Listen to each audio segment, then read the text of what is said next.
Hey my beauties, welcome back to my channel. So I have my girl Christine here from Gator Training. What's up everyone?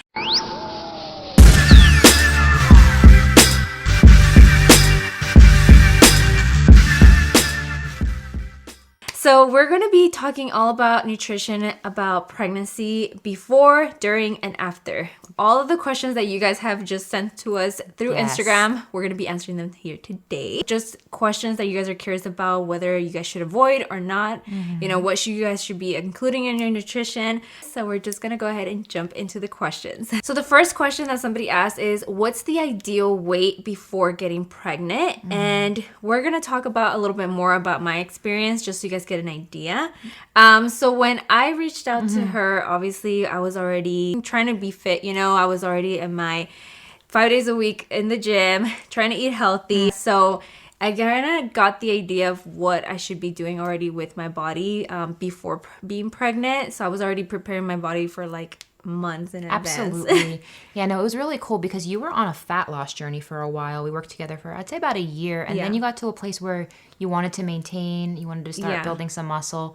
And it was really cool because when you first broke the news that you got pregnant, I believe you were around, 143 pounds? Yeah, I was 143. Yeah, and you're how tall? I'm 5'5". 5'5". So she was already at a very healthy weight. You probably want to be at a body mass index between 18 and 24. And when she told me she was pregnant, we were so excited, and we got to redo her macros. And because I was like, we need to rearrange everything. And before that, I think we had you at maintenance because you were trying to build the glutes, keep the waist small, and you made really great progress.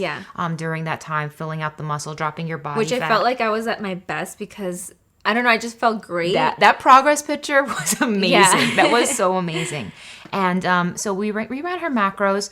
We got her BMR, total daily energy expenditure, and we have tons of more videos on that if you want to check those out on my channel on how to calculate your macros. But what ended up happening, so for Yasmin, if she just wanted to maintain her current body mass when she first got pregnant, she would have needed to be at 2,038 calories. Which is a decent amount of food for somebody who's 5'5". Yeah. And then being pregnant, it came up to 2,340 calories. So her actual pregnancy macros, people would be shocked to hear this. She was at 130 protein, 250 carb, and 95 fat. And that's what we set you at for the first trimester. Yeah. Now, how has that been going for you so far? It was so hard to be eating all that food. A lot of it, obviously, because it had to do with me being nauseous most of the time. But a lot of people think right now I'm eating a lot of food. But the macros that I was supposed to be following is a lot more than what you guys are seeing me Exactly. Yeah. And I know you were saying a lot of people were asking questions about morning sickness because you've been struggling with that. Yeah. And I'd say one of the top things to overcome morning sickness is to keep a morning sickness diary. You really want to write down like how your body's responding to different foods, different scents. What types of things have you been personally experiencing? I had my first I would say experience with my morning sickness when it came to the salmon. Like the smell of it, right away I was like, what is this? Like my stomach just felt like turning. And then once I started eating it, I was like, oh no, this is something that I just cannot eat at all right now. And then after that, the chicken, I could eat it a little bit, but then I after like the third bite or something, I was just like, okay, yeah, no, this is not going well. The bison meat. It was just kind of like those smells, like just cooking it and then looking at it. I don't know. It just made me so nauseous. Yeah, it's funny you bring up the salmon because I know you really wanted salmon on your meal plan. Yeah, right before I started with the morning sickness, I had, obviously we talked about my macros. I told her, I was like, oh, I love salmon, so I want salmon in my macros, And people are surprised. Like, you can have salmon when you are pregnant. It is safe. It is a fish that's lower in mercury. Shrimp's okay. Tilapia is okay because they're all lower mercury seafood. So seafood, like, a lot of people think you need to avoid it. You can still have seafood when you're pregnant, but you just need to be mindful. Keep the portion around less than 6 ounces per day. Other things that help with morning sickness also is smelling lemon. Smelling mint, and we talked about this briefly. Vicks Vapor Rub. I didn't know it would help with morning sickness. It definitely helps. You can like put some like right here, or even like rub it on your temples, but it'll help with that nausea. Yeah. So anybody that is having extreme morning sickness, try it out. Yes, it might help you. Some other questions people have been asking, and I know you were asking me a lot in the beginning, is like what supplements to avoid. And when I was in my whole fitness journey, I was just dedicated. I was trying to take my supplements, like, and I know a lot of people take pre-workouts and, you know, just like in general, any other supplements that are out there in the market, but there's some that are not safe. Exactly. So you definitely want to stop all the pre-workouts, any fat burners, anything with a stimulant. And then we talked about caffeine. So caffeine, you definitely want to keep caffeine under 200 milligrams per day. So if you're used to your daily cup of coffee, that's it. You get one. Now, you just get one. You get one. That's me right now. And you got to make it work. And we also talked about, you also want to avoid decaf because decaf is actually worse when you're pregnant. And in my professional opinion, because in order to make a coffee decaffeinated, you have to soak it in organic solvents. When I say organic, not like the healthy organic, like the chemical organic solvent. And there can actually be excess toluene on decaffeinated It's just bad. Yeah. Stay away from decaf. Keep it under 200 milligrams per day. You get 1 cup, and then the rest maybe you can switch to tea, water with lemon, all those types of things. So we definitely want to stop the stimulants, stop the pre-workouts. Yohimbe is also another ingredient. So I know you take some protein supplements. Protein's okay. They're going to put a disclaimer on the jar that says, you know, consult your doctor. They have to say that because for legal reasons. But if you look at the ingredient deck, as long as there's no fat burners, stimulants, Yohimbe specifically, because side effects of Yohimbe, it's a common fat burner, can be seizures, high blood pressure.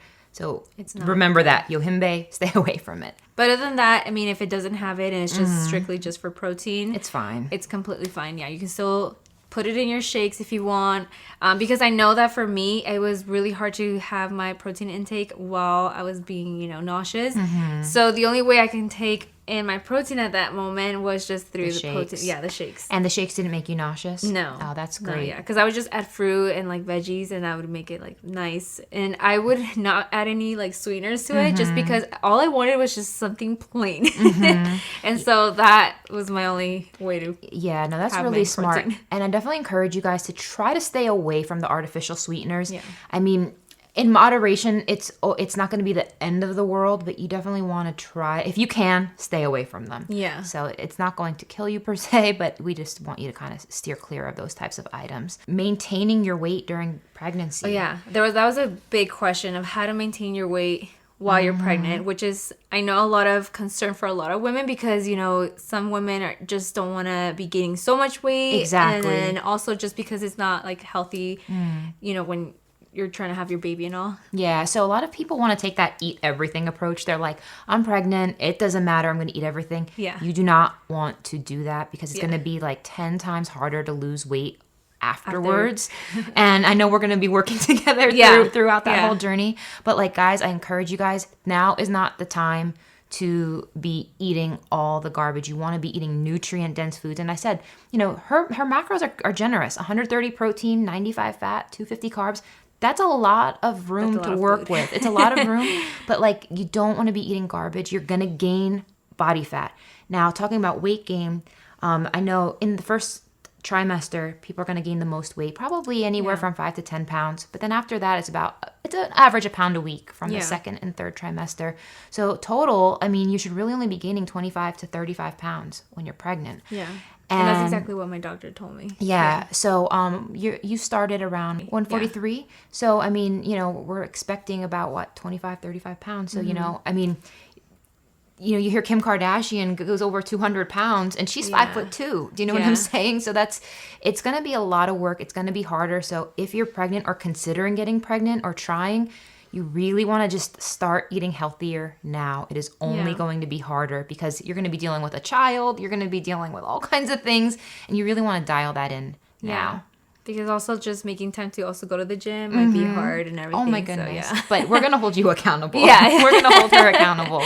So. No, I'm excited also, like, just in general, after I have my baby, how I can transform my body again. No, you're definitely going to do it. She does anything she puts her mind to. Another question that a lot of people also asked was how soon or in the pre-pregnancy should you start taking prenatals? Because I know a lot of people have asked me, like, how long were you taking prenatals before you got pregnant and all this?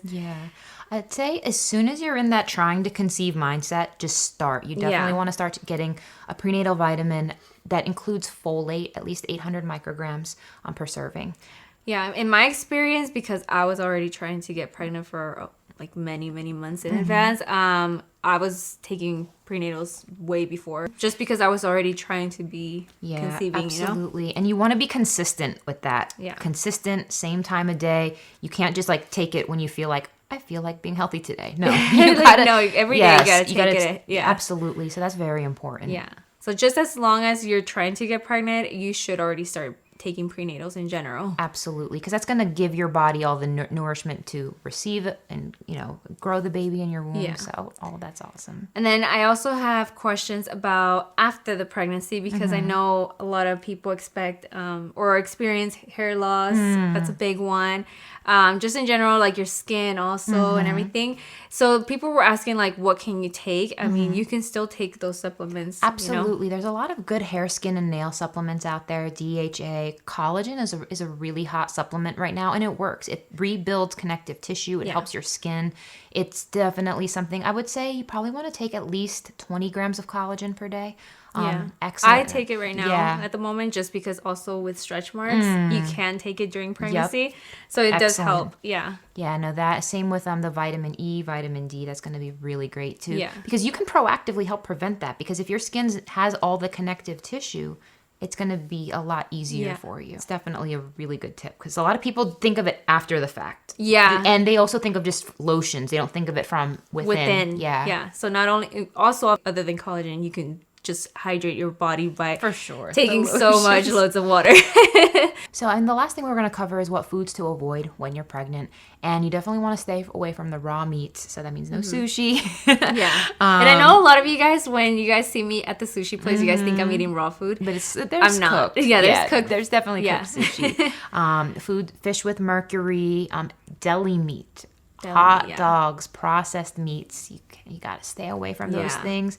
Unpasteurized cheeses, so like brie, feta, goat cheese, as well as some Mexican queso, unfortunately. Yeah. No, I know.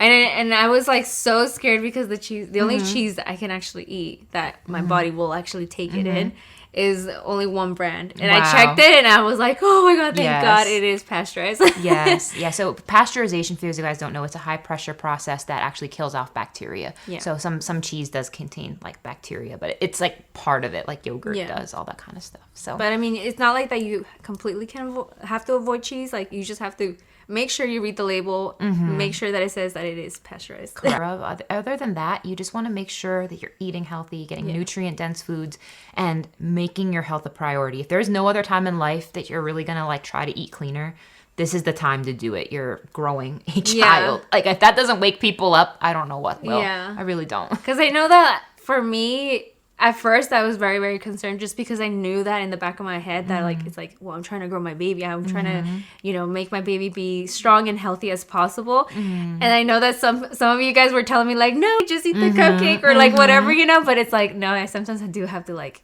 remember that, like, no, we got to make sure we grow our babies to be healthy and strong, you know? Exactly. But don't feel so completely bad, just as long as you go back to your routine. Exactly. It should be fine, but you know, if you have it, like, don't beat yourself up over it. It's not the best choice. Do you know what I mean? It's not the best choice. It's like, would you rather fuel your body with the best fuel or like the crappiest fuel? No, it's a matter of personal choice. But it's just not the best choices you could be making. Yeah, I hope this was helpful for you guys. It was great chatting with you. I'm so excited for you. So when are you due?